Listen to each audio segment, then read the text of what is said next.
क्या enforcement directorate ED अपने jurisdiction से बाहर जाती जा रही है? सुप्रीम कोर्ट से लेकर हाई कोर्ट्स तक हर जगह यही सवाल घूम रहा है। जो एजेंसी देश के फाइनेंशियल क्राइम्स पर एक्शन लेने के लिए बनाई गई है, क्या वो अब अपनी ही लीगल बाउंड्रीज भूल चुकी है? ईडी के एक्शंस काफी हद तक पॉलिटिकल होते दिख रहे हैं। अपोजिशन का कहना है कि एजेंसी का मिसयूज करके यूनियन गवर्नमेंट अपने पॉलिटिकल अपोनेंट्स को टारगेट कर रही है और ईडी की कार्यवाही उन्हीं नेताओं के खिलाफ होती है जो रूलिंग पार्टी के अगेंस्ट होते हैं, खासकर चुनाव के समय या किसी सेंसिटिव मुद्दे पर आवाज उठाते वक्त। इससे ये सवाल उठता है कि क्या ईडी अपने असली काम इकोनॉमिक क्राइम्स की जांच से हटकर एक पॉलिटिकल टूल बन चुकी है? अब जुडिशरी भी एजेंसी के इस तरह के यूज पर चिंता जता चुकी है, जहां हाईकोर्ट्स ने कई बार ईडी के एक्शंस को आर्बिट्रेरी या लीगली फ्लॉड कहा है। ऐसे में अपोजिशन का ये दावा कि ईडी यूनियन गवर्नमेंट के कंट्रोल में है, एक सीरियस कॉन्स्टिट्यूशनल कंसर्न बन चुका है। सुप्रीम कोर्ट में हाल ही में एक इम्पोर्टेंट मैटर उठा जहां ईडी के एक्शंस पर सवाल खड़े हुए। Chief justice of India B R Gavai की बेंच के सामने कई ऐसे मामले आए जहां ईडी ने अपने इन्वेस्टिगेशन के दायरे को इस तरह एक्सपैंड किया जैसे एजेंसी के ऊपर किसी चेक्स एंड बैलेंसेस का असर ही ना हो। सीजीआई ने तीखे शब्दों में पूछा भी कि क्या ईडी किसी भी हद तक जा सकती है बिना किसी अकाउंटेबिलिटी के? ये सब देखकर कोर्ट ने नाराजगी जताई और एजेंसी के अप्रोच पर सीरियस कॉन्स्टिट्यूशनल कंसर्न्स उठाए। पहला मामला जो सामने आया वो था सीएम सिद्धारमैया की वाइफ बीएम पार्वती और Karnataka urban development minister Byrathi Suresh का, जिनको कर्नाटका हाईकोर्ट ने मनी लॉन्ड्रिंग के प्रोसीडिंग्स को क्वॉश कर दिया था। अब ये केस था Mysuru urban development authority MUDA के अलेज्ड इलीगल साइट अलॉटमेंट का। हाईकोर्ट ने 7 मार्च को ट्रायल कोर्ट के डिसीजन को अपहोल्ड करते हुए कहा था कि ईडी के पास इस केस में प्रोसिक्यूशन कंटिन्यू करने के लिए सफिशिएंट ग्राउंड्स नहीं है। लेकिन जब ईडी ने इस रिलीफ को सुप्रीम कोर्ट में चैलेंज किया तो सुप्रीम कोर्ट ने काफी स्ट्रिक्ट क्वेश्चंस उठाए। सीजीआई बी आर गवई की बेंच ने पूछा, let political battles be fought among the electorate, why are you being used for it? यही नहीं, जस्टिस गवई ने अपने पर्सनल एक्सपीरियंस भी कोट कर दिए जो महाराष्ट्र के ईडी एक्शन से जुड़ा हुआ था। उन्होंने कहा कि unfortunately I have some experience with ED in Maharashtra, please do not force us to say something, otherwise we will have to say something very harsh about the enforcement directorate. तब additional solicitor general SV Raju, जो ED की तरफ से appear हो रहे थे, situation control करने की कोशिश करने लगे। उन्होंने कहा कि we will withdraw the appeal but request that it not be treated as a precedent. लेकिन सीजीआई गवई का जवाब भी काफी क्रिस्प और कटिंग था। उन्होंने कहा कि we do not find any error in reasoning adopted by the single judge. In the peculiar facts and circumstances, we dismiss it. We should thank you ASG for saving some harsh comment. यानी supreme court का patience test हो चुका था और ED को clearly warning मिल गई थी, अगर आप लॉ का मिसयूज करेंगे तो कोर्ट्स आपको लाइटली नहीं लेगा। अब जब ईडी पर political targeting, legal overreach and professional harassment जैसे एलिगेशंस लग रहे हैं तो ये मूवमेंट सिर्फ लीगल नहीं, इंस्टीट्यूशनल अकाउंटेबिलिटी का भी है। अब एक दूसरे केस की भी बात करें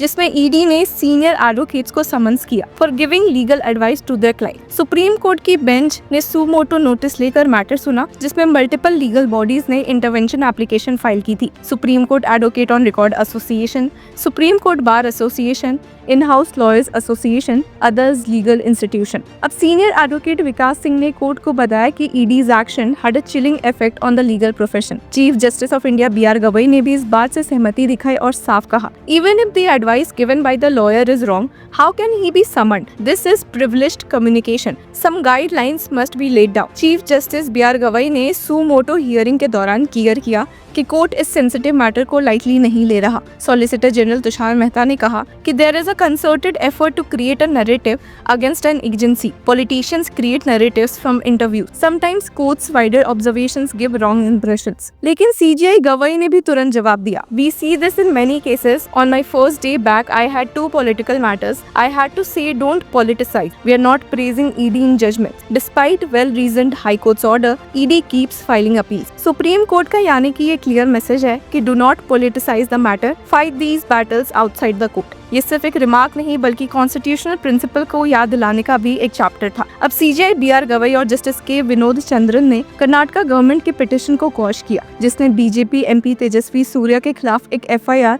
क्वॉश होने पर हाईकोर्ट के फैसले को चैलेंज किया गया था। तब भी उन्होंने इस बात पर जोर दिया और इस बात को कहा कि पॉलिटिकल मुद्दों को कोर्ट में लाना एक गलत प्रेसिडेंट सेट करता है। इसी तरह एक दूसरे केस में ममता बनर्जी के खिलाफ भी contempt of court case supreme court तक आ गया था, जहां टीचर्स, रिक्रूटर्स रिक्रूटमेंट स्कैम के फैसले पर उनके पॉलिटिकल रिएक्शंस को लीगल दायरे में लाने की कोशिश की गई और इस पर भी सीजेआई बीआर गवई ने कह दिया था कि इस मामले को पॉलिटिसाइज करने की जरूरत नहीं है और ऐसे केसेस कोर्ट के बाहर ही सॉल्व हो सकते हैं। अब ये दोनों मामले इस बात को हाईलाइट करते हैं कि सरकार हो या अपोजिशन पार्टीज, किसी भी पार्टी को जुडिशरी को एक पॉलिटिकल बैटलफील्ड नहीं बनाना चाहिए। और हाल ही में मद्रास हाईकोर्ट की एक bench MS Ramesh and V Lakshmi Narayan ने भी कहा है that the ED is not a super cop to investigate anything and everything which comes to its notice. This should be a criminal activity which attracts the schedule to PMLA, and on accounts of such criminal activity there should have been proceeds of crime. It is only then the jurisdiction of ED commences. मतलब कि Enforcement Directorate ED अपने मन मर्जी से action नहीं ले सकती और ये ना तो कोई सुपर कॉप है जिसके पास इन्फिनाइट इन्वेस्टिगेटिव पावर्स है, ना ही कोई लॉइटरिंग म्यूनिशन जो फाइनेंशियल इंस्टीट्यूशंस को बिना वजह अटैक कर सके। अब सुप्रीम कोर्ट हो या मद्रास हाई कोर्ट, सबका ये स्टैंड दिखता है कि कोर्ट्स का रोल जस्टिस देना है, पॉलिटिकल नैरेटिव बनाना नहीं। ईडी के मिसयूज से लेकर FIRs के पॉलिटिकल इंटरप्रिटेशन तक अगर हर चीज कोर्ट में आएगी तो जुडिशरी अपने असली रोल से भटक जाएगी। इसीलिए कोर्ट बार बार ये कह रही है पॉलिटिकल मोटिव को लीगल प्रोसेस से अलग रखा जाए। अब ये मैसेज सिर्फ सरकारों के लिए नहीं बल्कि पूरे पॉलिटिकल इकोसिस्टम के लिए भी है कि डेमोक्रेसी तभी बचेगी जब इंस्टीट्यूशंस अपनी लिमिट्स में काम करें। सुप्रीम कोर्ट अब क्लियरली कह रहा है कि ईडी को लेकर पब्लिक कंसर्न रियल है और जुडिशरी उसे इग्नोर नहीं करेगी। सीजीआई ने एक बार फिर ईडी को सीधा मैसेज भी दिया, we have been saying since morning, please don't use the court as a political platform, don't force us to open our mouths, we will have to make some harsh comments about the ED, don't percolate this virus everywhere in the country now, let political battles be fought before the electorate, why are you being misused for it. तो ये समय है कि agencies अपने दायरे में काम करे, पॉलिटिकल मिसयूज से बचे और सिटीजन्स का भरोसा जीतने की कोशिश करे। और इसी तरह जुडिशरी को भी अपने आप को पॉलिटिक्स से अलग रखना होगा ताकि हर फैसला सच में कानून और न्याय के हिसाब से हो, ना कि पॉलिटिकल प्रेशर से इन्फ्लुएंस हो। तो व्यूअर्स, आपकी क्या राय है हमें कमेंट सेक्शन में जरूर बताएं और तब तक के लिए keep following Law Chakra. Hello law lovers and justice seekers, welcome to Law Chakra. हम आपके लिए लेकर आए हैं कुछ बहुत ही exclusive. Introducing Law Chakra prime membership, जो आपको देगा exclusive access like never before. यानी कि फुल इनसाइडर एक्सेस, वो भी बस घर बैठे। यही नहीं, प्राइम मेंबर को मिलेगा access to exclusive interview session with renowned जजेस, लीगल एक्सपर्ट्स एंड लॉयर्स। ऐसे इनसाइट्स जो आपको कहीं और नहीं मिले। इसी के साथ अगर आप कभी सोचे कि हम कैसे लेकर आते हैं आपके लिए ये लीगल अपडेट्स, तो इसके लिए भी प्राइम मेंबर्स के लिए है हमारे पास एक special sneak peek behind the scenes of law chakra. Brainstorming session से लेकर ब्लूपर्स तक सब कुछ।